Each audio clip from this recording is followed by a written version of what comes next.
من المفترض أن الآن تم الدخول في هدنة بين إيران والكيان، لكن للمرة الثالثة على التوالي خلال ساعة إطلاق صافرات الإنذار في المملكة الأردنية الهاشمية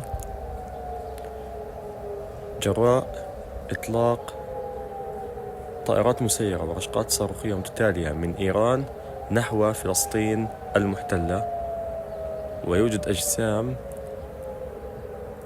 يتم رصدها في سماء المملكة الأردنية الهاشمية.